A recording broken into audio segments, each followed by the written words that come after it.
Hola, hola, amiga. Last month, I had the pleasure of collaborating with two Latina-owned businesses, the Give and Receive and Blooming Bellies, for a pop-up event in the Chicago community.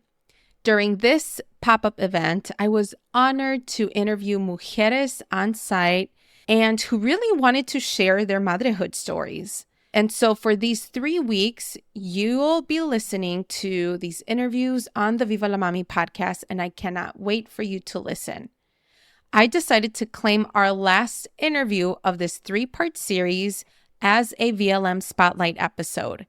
If you're new here, the Viva la Mami or VLM Spotlight episodes feature regular moms just like you and I who are here to share their madrehood stories. All of us come from different walks of life, and we have different journeys about how we navigate madrehood. And so the VLM Spotlight episodes highlight these mamas so that they can amplify their voices and experiences about madrehood. Our journeys can be very challenging. They can also be wonderful, and they are a little bit of all this in between. But in reality, it is time for us to share our experiences out there so that way there are other mamas who are able to resonate and understand our lived experiences. And so our last guest from this 3-part series is Kate Macon. She takes us on a journey through her life and shares the many, many ups and downs she's experienced. Kate talks candidly about going through a traumatic divorce, finding love again, and blending families. She highlights the transformative power of therapy and the pivotal role of her faith in God. Now, on this episode, Kate talks a lot about her faith formation and God, but whether if you are a believer or not, I think there is a lot about her story that can either resonate or inspire you. As Latina mamas, we are not this one type of individual like society and the media really wants to put us into this one specific bucket. All of us are different. Like I said, many of us come from different walks of life. We have different socioeconomic statuses. We come from all over. We also have different skin colors for that matter. And we definitely have different values and beliefs. And so many of us are hella religious or we are not at all, and that is okay. But I promise you, you will leave inspired by Kate's resilience, the strength she draws from her faith, and her commitment to intentional and loving madrehood. Through her story, you'll discover key takeaways on the importance of self-discovery, the beauty of redemption, and the joy that comes from overcoming adversity. And so it is my pleasure to have Kate Macon, who shares her wisdom and overcoming life's trials with grace and hope. And so please stay tuned as you listen to this VLM Spotlight episode. Welcome to the Viva la Mami podcast. I am your host, Jessica Cuevas. I am a mother of 2 on a mission to help redefine the meaning of madrehood as a modern Latina mom. Madrehood can be a complex journey, interwoven in 2 identities that often make us feel ni de aquí ni de allá. Viva la Mami is committed to providing you with knowledge, tools, and support to navigate the challenges and triumphs of madrehood as Latina moms. On the show, we'll be discussing culturally relevant topics that will help inform and empower you in whichever season you are in on your motherhood journey. We'll be joined by Latina moms, experts and professionals who can offer advice, practical tips, relatable stories, and honest conversations. So bring your cafecito as I invite you to be a part of this space as we create comunidad about the exciting and challenging parts of being a mommy. Ahora, vámonos. Welcome. Thank I you. am so excited to have you here and sweet. share your story. If you can tell our listeners your name, Okay. where you grew up, and tell us a little bit more about your family. Ooh, do we got about an hour? Do we have okay. Let's Take as Reader's much time as Digest you like. version. So I grew up by, I don't know if Roosevelt High School, Yes. Kimball, Montrose. Yes. But I was always in Humboldt Park because that's where my stepfather was from and his family. So I was there until my mom got divorced from him. I have a little sister. I was 9 when she was born, so I was like her mama. And we moved over by Portage Park when I went into 8th grade and lived in Portage Park area. I went to Portage Park School for the last year, and then I went to Schurz. Yeah. I went to Schurz. Like you. Yes. And then after that, I went to Wright College because that was when the new campus opened. Okay. On Narragansett and Montrose, like the big deal, the Pyramid Library. And so that's where I went. And then I started working at LaSalle Bank.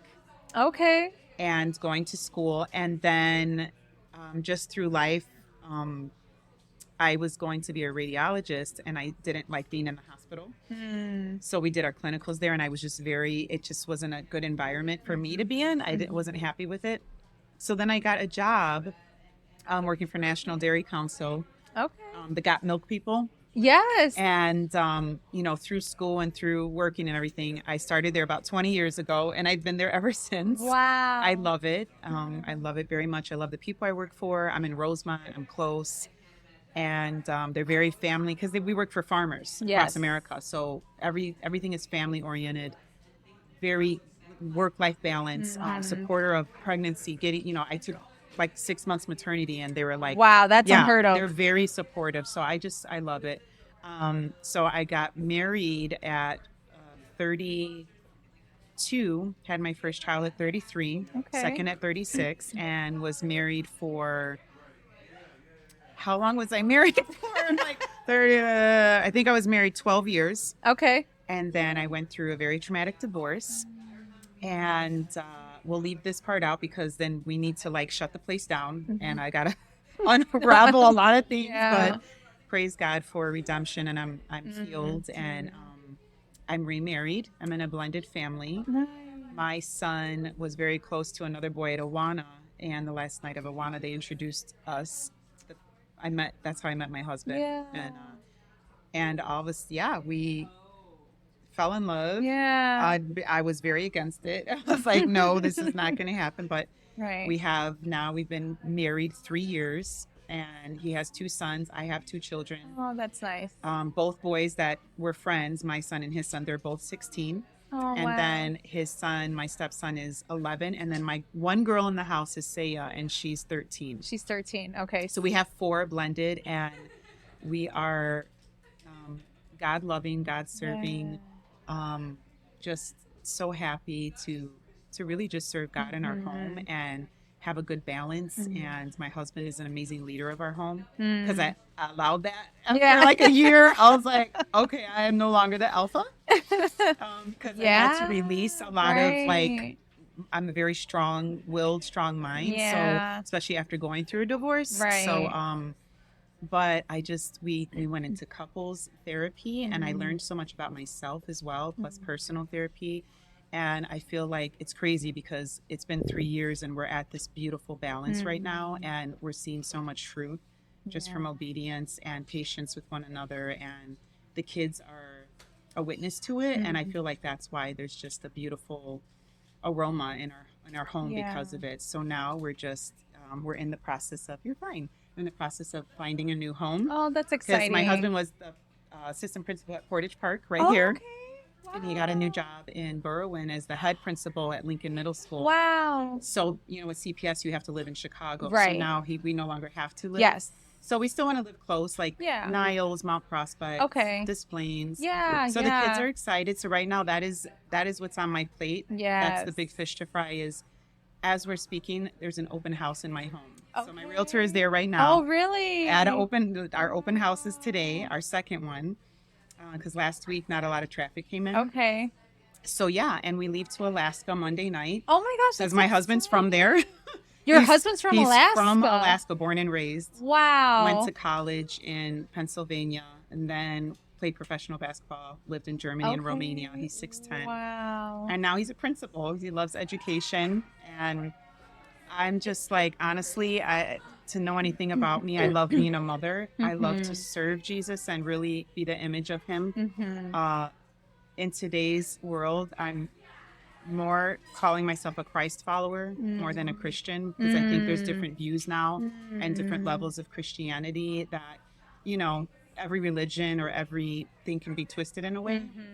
So I feel very strong with calling myself like a Christ follower. I want to follow his ways, his statutes, his what he is when he's not a condemning God. Right. And he's not a critical. loving God. He's not critical. Yes. He doesn't he is the ultimate judge, and he didn't give people the power to tell other people they can go to hell for, you know what I'm saying? Yeah, so like even if I don't approve with the politics or whatever's going on, it's not my job. I don't have that authority, you know, God does. So that's where I put my hope in. That's where I put my trust in. I don't get raveled up and go off, you know, in political talks or social media. I don't involve myself because it'll take over my nervous system, and I just don't think there's any fruit from that. So right now it's just, that's my goal, is just to walk on the path that God has for me, to honor him in it. I love my friends deeply. I love serving others, and I love serving my home the most. That's awesome. My joy. I wasn't always this joyful in life, just so you know.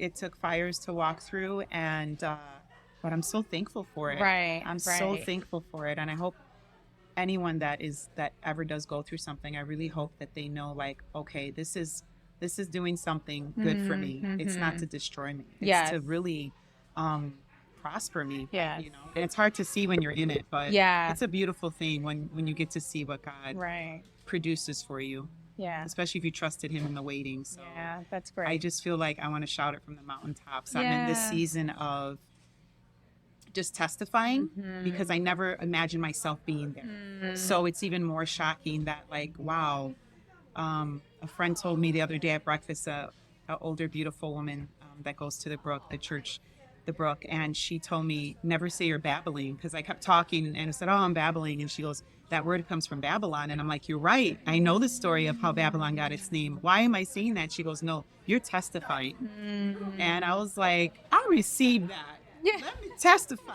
You know, so I'm all about, you know, and whoever has ears to hear it, it's for them. And if they're in a season of not wanting to hear it, that's okay. It could be a seed that I'm planting. And as long as it's glorifying God, that's what I'm here for. And you are testifying here, you know? You are amplifying your voice through this podcast, which is for Latina moms specifically. And that way they get to share their stories. And so by you sharing so much within this short amount of time, I'm trying to I'm smaller. It's a lot. I'm loving it. And you talk a lot about, you know, therapy, and so very important. A lot of people in our community, specifically like people of color, Latinos, and Latinos, right? You don't need therapy. So like, when was the moment when you were like, I need help? Oh, so I would say that divorce, being afflicted in that, it brought up a lot of things that happened to me as a child and a teenager that I never faced before. So through therapy of getting healed from divorce, we went into ED. Oh my goodness. It's where you go deep into your childhood. EDR, MDR. I can't remember the acronym. One of those. So we went deep, and then I within the process of I finished 3 years of therapy this past January. Wow. And I wound up forgiving my stepfather. Wow. I wound up forgiving my mother, like deeply forgiving her. I thought I had already, but I didn't. And you could tell by my responses to her sometimes, because it was still kind of living in me. And I was able to forgive people that have harmed me, and really I don't harbor anything anymore. And therapy to me was a lifesaver, but it had to go hand in hand with faith. It had to, because faith without works is dead, and works without faith is dead, right? So I had to do both. And even in the times of unbelief, I was like, no, I'm choosing to believe. I'm choosing, even if I don't feel like it. No, this is my choice. I am making the choice to believe.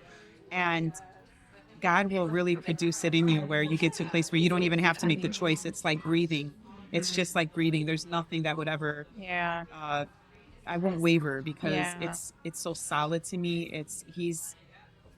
He's so real, and what is it? Tangible. He's a tangible God to me. So the therapy I feel was from God. just the way he handpicked my therapist, the way he had my husband supporting Yeah. me through it Yeah. was everything. He gave me a man of God. He's my Boaz. Yeah. I'll say it forever. Everyone knows that. And I ain't going to get tired of saying it. So I don't care if you get tired of hearing it, because that's my Boaz. And he's walked me through this healing. And I just recommend it for everybody. It is, you're a better mother. Yes. You're a better wife. You're a better sister to your friends, to your family. You're more supportive of other women. You're more non-judgmental of other moms.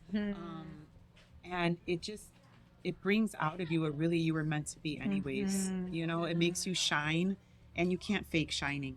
You just can't. No. It's obvious when you're faking it. Yes. It's obvious when there's a superficial layer over it. It's obvious when you can be nice to someone but curl your lip at them on social media. And I was doing that. Yeah. Oh, I was salty. I was like, why she gotta post a selfie like that? Like, I was so judgmental of someone, you know, living in their light or walking or living their best life, or maybe they have an insecurity and that's overcompensating. Who am I to judge that? Right. If that's where their therapy is, or they feel good, even if it's not the right thing, that's not for me to be judging that. And I just learned so much about myself and searching my own heart by how I was looking at others. Yeah. Wow. So getting my heart cleaned and asking God every morning, please clean my heart and renew my mind. I mean, girl, it was like before coffee, before going to the bathroom. I was like, I would sit up and be like, Lord, please clean my heart, renew my mind, establish my steps, you know, renew things for me. Give me new eyes to see with. I don't want to be in this same pattern of thinking or same pattern of judgment, because trials can make you sour. Yes. Trials can make you very sour. Yes. And you can find yourself coveting others' lives, people who were married 30 years, 20 years, people who have their family together. And as happy as I feel with my husband, divorce is still sad. You know, it's still, I have to share my children. You know, my son went to Mexico with his father in May, and I was like, at first I was like, there's no way. He's not going anywhere without me. He's 16. Yeah. I can't hover over him and not let him have experiences. Right. Let me tell you, he had the time of his life. Oh, that's great. And he bonded with his father. Yeah. That's what I want. And I he want probably my needed kids- that too. I want my children to love their father. Yes. They've never heard me speak ill of him. Yeah. I fully forgive him. Yeah. I pray for him.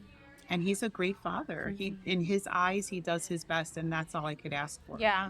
And I know he'll see God through my children. I know he sees God through my children. So God will raise his bones when he's ready, and he'll give him a heart of flesh, and he'll redeem him in his timing, you know. And I believe he'll come back to God. And I even pray for him to find a noble wife.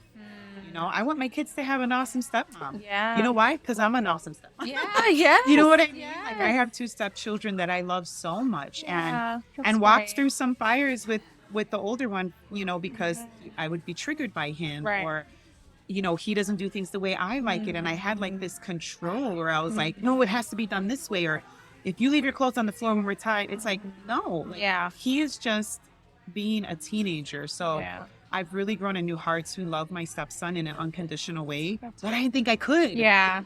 Yeah. So it's like, it's just beautiful that Yeah. God can do that. Yeah. Yeah. If you pray and you're like, Lord, I want to love this person, believe me, he will do it. You just can't say it with a surface. You got to Right. really, really want the desire to love others well. That's the one of the biggest commandments. We have to love others. Yes. The way that he loves us. Right. And it's the hardest thing. It is. Because people It are is. on my nerves on these streets, Right. you know? Like, we all have people that get on our nerves. Yeah, And it's yeah. like, to love them anyways, Yeah. the hardest task. That's But powerful. when you get to that place, God blesses you. Yeah. Yeah. That's so powerful. He brings so much joy into your Yes. heart. So Oh my gosh, I'm Yeah. loving this. And what would you say to a mom who's currently going through the trenches of like wanting to end their marriage for the better good, but they feel like their family might judge them, or they Wow. feel like they already have a family and they don't want to break their kids' Right. heart? What would you I say? have an answer for that. So I want to first say I don't believe in divorce. I think divorce is an enemy's greatest tactic to divide families. Okay. There are situations. There are situations of infidelity, Yeah. chronic infidelity, Yeah. which I was devastated by, and there's situations with domestic abuse. You know, there's women that have that are being abused, I would say to just pray with fire and have people praying for you. Don't isolate yourself. Don't be scared of what the Christian community is going to think. The ones that truly love Jesus are the ones who are going to be praying for you. The ones who judge, let God deal with their heart. But to really stay connected to the body, do not isolate yourself. Stay connected to the body. Get connected with a church. Get plugged in. There are people fighting for you, believe it or not, that will fight for your marriages. Talk to a pastor or elder and really search and see what is the wise decision to do, because you could do more damage with children witnessing a dysfunctional home. You're causing trauma for them. They're going to need intense therapy. And I would say also, do not lose your character in the midst of being hurt. Keep your legacy. If your spouse wants to lose his legacy, that's on him. But keep your legacy, stay resilient, because you will regret if you ever want to get even, or if you ever say something bad, your children will remember. Don't think they're not going to know when you talk bad about papi or daddy. They're going to know. They're going to remember when they're 22, 16. You don't want them to sense any hate in your heart for another human, because you're going to transfer it to them. Right. And your bitterness is going to overflow. So I would say to that wife, to that mom, be steadfast in your praying. Don't just give up. Like, you have to do the work before you make that decision. And then get the blessings of, like, are they connected? Do you know? Like, are they a believer? Moms that are believers or non-believers? A variety. Because perhaps. it's so, like, non-believers don't have a body. They don't have a connection. So I would say to seek that out. And I would say for the believing moms to really stay connected to where they're at and do everything they can to save their marriage, especially if there's no infidelity, no abuse, no drug, there's drug addiction. There's just things that it goes deeper that we can't get in a podcast, right? But if it's just they're not getting along, and they're not, having intimacy, or they don't know how to talk to each other, or they don't fight fair, or they look at each other as each other's enemies, the Lord will restore that. But you have to seek it. And just because one is not, it's not a 50-50. The woman needs to give 100%, no matter how tired she gets. Give all of everything she is. Don't walk away saying, well, I only gave 50 or 60. Give your whole soul to it. And just fight for your marriage, especially if it's just a miscommunication problem or you just grow tired of each other.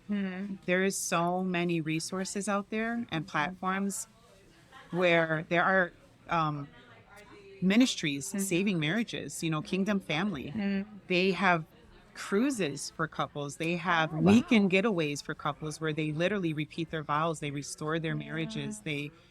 People are up there speaking on where they almost got divorced. There's infidelity issues where there was redemption after infidelity. And, I would just say, like, tap into resources that fight for marriages. They are out there. There's moms groups on social media. There's all kinds of platforms. There's people that even have, like, home, like out of their home, where they want to counsel marriages, and you don't have to go, have insurance or So I would just say, especially if you don't have insurance or you don't have the means to pay, to go to a local church or ask somebody. I mean, we got a lot of people out here that love Jesus, and take out the religion and just look at the hearts that really love Jesus. They want to see you win in your marriage.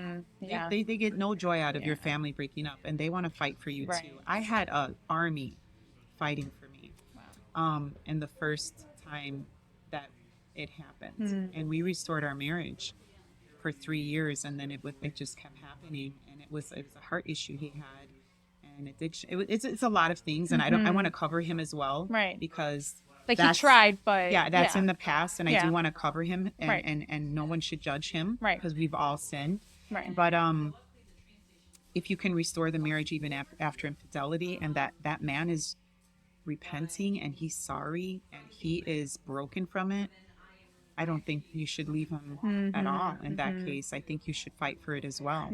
But if it's something that, there's deeper issues that cause them to step out and they need to get healing, then you have to really seek, okay, what is this? What am I doing?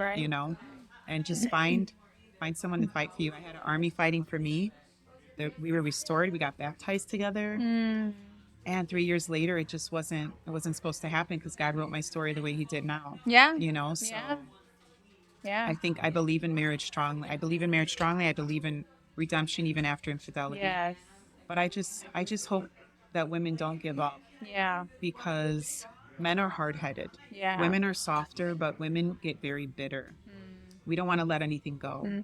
So I would just say, if you're going to forgive him, you got to fully forgive. There's no record of wrong. Right. Obviously you're not going to forget. We know the whole term. I get it. But you just have to have hope that like God has the power to restore, Right. Right. But also don't feel shame. If Yeah. it is come down to a divorce and you're getting shamed, you're not in the right community. Yeah. You're not in the right company. And then that's a red flag right there that you need to tap into sound minds, truly theology, like biblically sound, right? Where you're not getting the judgments and you're not getting the shaking the finger and like, how can you do this? I just feel bad for children that are exposed to like true dysfunction or abuse or anything like that. I just think it's very damaging, and they're going to act out at school and they're going to grow up thinking that's okay. So if a divorce does happen, work hard on the co-parenting and the friendship and showing your kids that they can have a healthy picture of mom and dad. That's my goal every time when we're at wrestling tournaments, when we're at basketball games, soccer games, baseball, or whatever our kids have. My kids will see a healthy picture of me and their father. Yeah. Whatever happened with us, it has nothing to do with the children, and they should never feel that way. So I would just say, make sure you're showing your children that you can have a healthy relationship with that ex-spouse or the current spouse that is doing any type of damage. Yes. Oh, I love this. Yes. And that makes sense. No, yes, it's very helpful, and especially for those that are going through the struggle and don't know where to go from here. I think you provided really good, tips and nuggets as part of the process, right? It's all about healing yourself also, and kind of trying to work things together, right? Because it is very important to just like not just because some issue happened in a relationship doesn't mean that you have to end it then and there. No, it takes a lot of work. It takes so much work. Yeah. And so, people give up too easy now. Yes, they do. And you know what? It always comes back to haunt. To bite you. Yeah. It's never a good decision to just to do that knee-jerk movement. Yeah. That's not how God works either. Yeah. It takes time to produce a harvest. So that's true. I totally and you may lose friends in the process. And that's okay. You are in a life-saving, life-modifying situation. That's something that can modify your life. Anything that's life-altering is so serious. It's so big. So the people that are meant to be there are going to be there. Yes. And the worst thing you can do is isolate yourself and hide it and pretend it's not happening and paint a picture to friends that everything's okay. You will die slow, like inside, and the stress will eat you up. So you'll walk in freedom once you could share your story, because you can't get prayer or help if you're not sharing. Exactly. So you have to just share it, even if it's one person, two people. You don't have to go on stage somewhere and announce it, but get the people you trust in your corner, share with them what's going on, and be authentic about it. Yeah. Don't hide anything, and tell your own flaws and your faults. Yeah. Even if you're the one that's wronged against, you ain't perfect. Like no matter what happens, you still have to look at your heart. Like, what could I change about myself? What did this do for me, or what is it doing to me, where I can really take a look at my own behavior, or my responses. If my responses are just like that person, I'm not blameless. Right. So like, what are we doing here? So admit and confess your own ugliness. Yeah. It is so freeing to confess your own ugliness. It is the best thing to do, and be like, yep, I was judgmental. Yep, I didn't like her and him. I didn't like the way this person parented. Oh, I don't think this person liked me. Or, it's all in our own, we get in our own way, and it's just all from the enemy. If you're talking like that, it's not from God. So it's so funny, because it's so easy to recognize the voice of the enemy or the voice of an oppressor. And it's also so easy to know the voice of God. If your mind isn't thinking this negative thought, and you're not judging other people in a negative way, of course we have to be judgment of character. We want to be good judges of character. I'm not going to be in bad company, right? But I'm talking about your own friends, like judging them or judging the way they act or judging their marriage. It's just something that, like, you can get to that place if you're in your own funk. So it's just so freeing to be like, hey, this was an ugly part of me and I surrendered it to the Lord. Yeah. And oh my goodness, I feel like I lost, 50 pounds of this heavy thinking. Yes. And now it's just like, now I can think clearly about things that matter. Yeah. And I'm missing blessings because I'm over here thinking about this yucky stuff or thinking about that person. And it's so, it's so dead. It's just a dead tree. So walk in freedom and admit that ugliness in your heart. Yes. Don't be scared to admit it. Yes. Oh, I love it. I love what you. We all have it. Yeah. Our flesh is deceiving. Yeah. Our flesh lies to us. Yeah. And for any person to say, "Oh, I'm a good person," I don't think that way. They're lying. Because there's no good person, not one. Romans 3:10 says it. Like, we're not good. Our flesh is deceiving, which is why we need the Holy Spirit. So we can think good of others. If I see you as the daughter of a king, it's really hard for me to be mad at you. It's really hard for me to think ugly of you because I don't know your story. I don't know what you can. And even if I did know your story, even more reason I should have mercy for you. Even more reason. And if you're the girl that's always rainbows and butterflies and everything is so perfect, you're hurting. Yeah. And I should have compassion for you.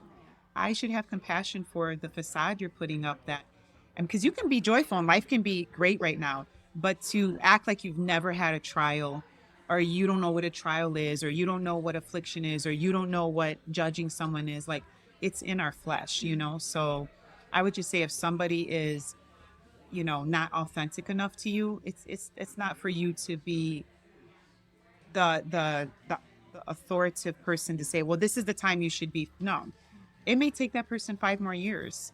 So just be compassionate towards them, Right. I know I got a lot of compassion in my ugliness. I have people loving me that I admitted, I wasn't fair to them, or I talked about them, or I didn't want to hang out with them because I felt inferior to them, or maybe I was feeling insecure. But, and people that really love the Lord, they're going to love you anyways. And they're going to say, it's okay. It's all right. I knew that you were going to come out of it. Yeah. So that's my experience. Yes. I'm not making this up. No, This is true. And because I'm finally feeling this level of freedom, it just, I want to spread it, And I always say, I just turned 49. And I remember I've been asking God, Lord, by my 50th, like, please, like, I just want to be so. And he's like, why do I got to wait till your 50th? Yeah. Yeah. Like, the Lord did it in me. And I had this whole thing, like, it's got to be before I'm 50. I can't be this miserable old woman, And I heard, speak to me through journaling. He's like, why does it have to be, at that age? Yes. Like, I'm renewing you now. Yes. I am producing new things in you now, know? So, oh, I love it. and he does it in his timing, because I was like, oh, I got another year. I'm good. I got another year. I'm or another 2 years or whatever. Because this whole cleansing thing started when I moved in with my husband and my children, our children and our blended family. It was like God started uprooting things, like, oh, you got married, you got your Boaz. No, we got to do some work stuff. And being in a blended family is what showed me, exposed my heart, exposed my level of patience, exposed my level of acceptance, exposed me giving my husband, leadership, because I just went into this, like, I've been through divorce and I don't need anybody. It's like, you can't have that type of heart posture, and then still, like, have your husband lead. So your second husband. So, I feel no shame. I know God's story is meant to be for me. I love that I've been married 3 years, and it's okay. It's not 23 years. Yes. Because God, he really did something special, and I don't want to change it. No, yeah, I don't want to change what he wrote for me. Right. So. Oh, that's powerful. Yeah, that's very powerful. You're so sweet. Yes. You're so easy to talk to. No, I love that you got to share this, because I think many people will be able to relate, as far as with just like doing a lot of deep delving, you know, a lot of mindset work, a lot of spirituality as well. And sometimes people haven't found that yet. Right. And hopefully through your story, they can get there, you know? I hope so, because it's only Jesus who got me here. There is no, I mean, yes, therapy, yes, wonderful people, but if it wasn't in the middle of the nights when I would pray or I would fast, I learned what fasting really is. You know, we know what fasting is, but do we really, do we feel that burn, and do we feel what God is doing when, like, we don't even feel hungry anymore because he's filling us with something so powerful? It's unbelievable what he can do, and there's just no other. It's not religion. It really isn't. It's faith. It's having the faith that it's believing, and it's having the faith that God can restore anything, renew anyone, redeem anyone. And when you have that belief, it's just like there's no stopping you. There's no stopping you. It changes you. It makes you confident. Girl, even a year ago, I would not have done this podcast with no. When you put that camera on, I was like, oh, I know she is not putting the camera on. Like, no makeup, hair and a bun and a hat. But and the thing is, that's where I found in my heart, I was judging vain women. But that's vanity. If I can't be in a picture, or I can't go somewhere because my hair is not done, or I didn't put makeup on, well, that's vanity. And that's making vanity more of a God than look at the blessing I would have missed. Right. Because I wasn't ready to come here for this. Exactly. I said, no, I'm going to throw on my sunscreen, my hat, and we're going to do this. And then look what happens. But see, this is God testing my heart. Yes. This is an opportunity where God is literally testing me and saying, you're not done up, Kate. You're not done up. Are you going to sit down and be on camera? And Lynette's over there with them phones coming in here, on social media. I'm like, okay, this is God. Here I am. Here I am. So use me. This is what it is. But I'm telling you, even a year ago, I would have declined. I would have said, oh no, I'm not doing a podcast on camera. Are you crazy? I would have had to have it planned. Showed up in an outfit, had my mascara I would have been ready, because it's true. When you look good, you feel good. It plays a role in our psyche, especially as females, right? Yes. But when God puts a confidence in you, it's all over. It's not just in the way you speak and the way you're transparent, but it's also in, hey, this is me. This is what I look like. I don't always have to be on. Exactly. And this to me is beautiful, because it literally is a test. Right now, when you asked me, like, what are the chances? I didn't know you were going to be here. No. You said that. I'm just like, okay. So for me, it's not about, instead of me saying, oh no, what are people going to think when they see me? Now I think, oh, this is obedience. This is obedience. There's a reason she asked me to sit down here and ask me about my background. Maybe there's one person that's going to feel hope from it. Exactly. If I can give one person an ounce of hope, or even give them a picture of Jesus, who cares about mascara? Right. Exactly. Does that matter in heaven? Exactly. It doesn't. No. So once you shift your mind into a different way of thinking of renewal, it's not about oh no, people are going to see me. It's more like, oh my gosh, who can I reach? Yes. Who can I reach? And I'm walking in obedience. Right. To me, it's obedience. It's not giving in, or it's obedience. Okay, God, you gave me this opportunity. Right. And he's like, oh yeah, you know how you journal about how you want me to use you? Yeah. I can't journal and be like, Lord, use me. Use me in a school, or use me to my children's friends that come over and I cook for them, or not even if they just come over and hang out and they just see my Bible on the table. However you can use me. So when I feel that little nudge, oh no, I literally hear God tell me, but you asked me to use you.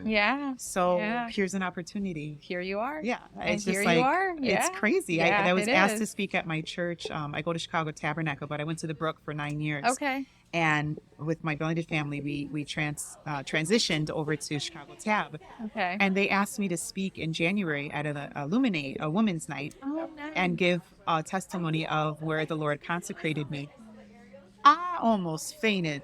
It's a big church, and they asked 5 women. And I was and I had just been praying for the Lord to use me. And I told him I want 2024 to be my year of transformation. Yes. Because I had just finished 3 years of therapy. Yeah. And I was like, ooh, disciples walk 3 years with Jesus before they have power. I was like, okay, all right, what are we doing? And it was January 6th that I spoke. Literally, it was like New Year's went away, and they asked me before that because they gave me like 2 weeks to prepare. Yeah. But it was January 6th, like literally the beginning of January, and God was like, you asked me, so let's go. It's time. And I knew it. He was like, it's time. And I was like, oh no, he said the words. We're going, no more getting my toes wet. I'm like, okay, I'm jumping in. And I had to be on a microphone on stage with a huge church of women. Wow. I was shaking. Yes. I was shaking, but everyone I spoke to afterwards said, I never knew you were shaking. You were eloquent. You were so honest. Yes. And so many women came up to me after, and I was just like, oh, is this what it feels like when someone's preaching? Like, I was just like, this is amazing. Because, I always want to go up to a speaker or not that I was a speaker, but I always want to go to the person whoever spoke if they reached me. Yeah. I want to meet that person and thank them for sharing. And the women that came up to me after, and even the following Sunday at church, I was just like, God, you are blowing my mind. You're showing off. You're showing off because it's only through him. Yeah. Nothing on my own strength got me there. So. Oh, that's beautiful. Oh, it's just, I get chills. I get chills thinking about it. I still think like I actually did that. Like, wow. And it's because, he tells us in a few parts of the word that like, don't worry about what you're going to say. I will be your mouthpiece. The Holy Spirit will speak for you. The Holy Spirit will give you the words to say. Don't be afraid. I'm with you wherever you go, So I just kept remembering that as I went up to the stage in slow motion. I was like, it's like, okay, here it is. Here we go. And I wasn't concerned with how I looked. Yes. They wanted us to wear like white with jeans, neutral. And I wasn't glamorous at all. And that was, I think, was a pruning as well as letting go of vanity and letting go of like being worried of like, am I going to look cute? Am I going to look good? I just think like the divorce aged me so much that I started feeling so insecure about how like what the stress did to me. Sure. But you know what? It's okay. It is okay because you can really be beautiful by the words that come out of your mouth. Yeah. Out of the mouth flows the heart, right? Yes, so exactly. I just want to. This is it. Yeah. So I'm so happy to be here. No, thank you. No, thank you. No, this feels good. I feel like therapeutic the way it's like, it is, and it's just like the opportunity for you to talk about your story, share with us, and that way, like I said, someone will be able to connect and you are giving them that permission to transform themselves in whatever aspect they want to transform. Whatever it is for everyone. Yes it looks different for everyone. It's like, but of course we think we could write our story better, but no, I would have never. Even if I could have wrote something sweet, I would have never wrote that this is my life right now and this is my husband and I have, 2 stepsons. Yeah. I just could never imagine. Yeah. So yes, just trust God with your story. Yes. And then final question that I have for you is, how are you redefining madrehood? Oh, redefining. Gosh. That's all I've been doing is redefining it because I've been so renewed in motherhood. I would say I am 20 times more intentional. Yeah. I am so intentional. I feel like the days are so fast, right? And I almost picture myself in slow motion when I go up and pray with my kids every night. We have a routine. I pray with my daughter. We have our talk. I pray with my son. He puts me in a headlock.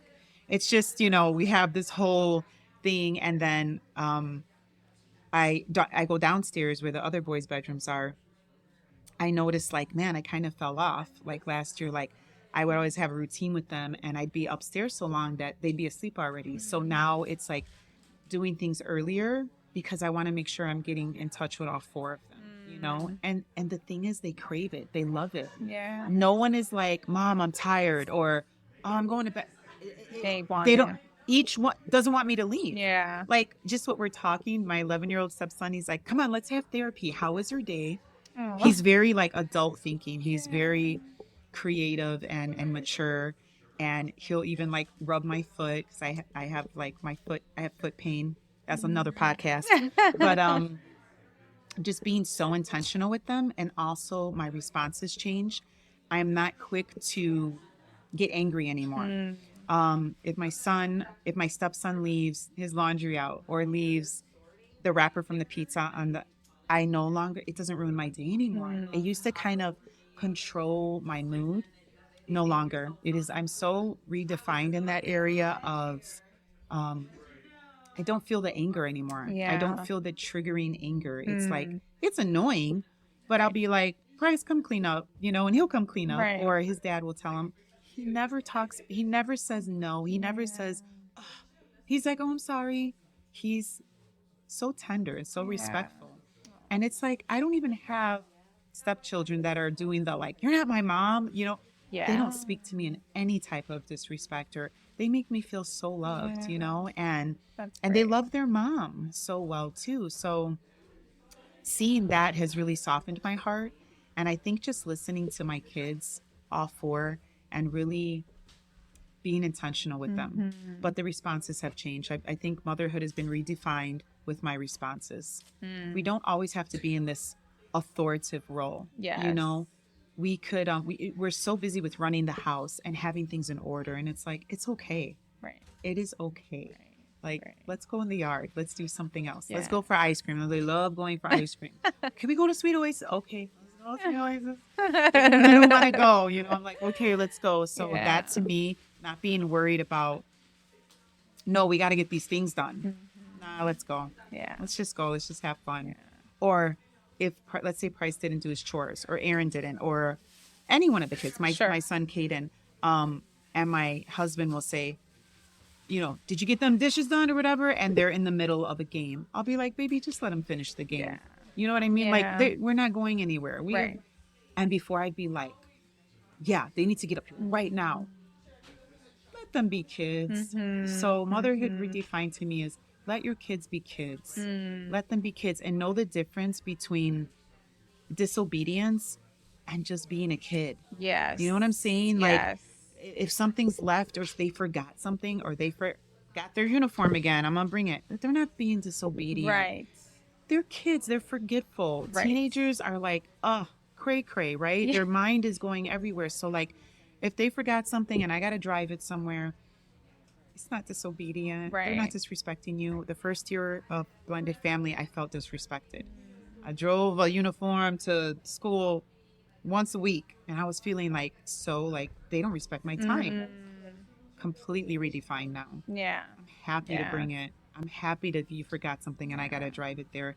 I want to feel joy. I want to be like, God, you gave me a child that I can bring something to. You gave me a car to drive in. I have gas in my car. I am employed. Are you kidding me? Are you kidding me? Like, I get to do it. I don't have to do it, right? We've heard that, right? We don't have to do it. So redefined with my responses. That is the biggest transformation I have felt in the last year. That's awesome. My responses have That changed. is awesome. Yeah. And I think because you did all of the work, you are able to better have a clear vision of how you want a mother. Right. It is a clear vision because you know what? When you do respond the wrong way, it exposes you and you're like, ooh.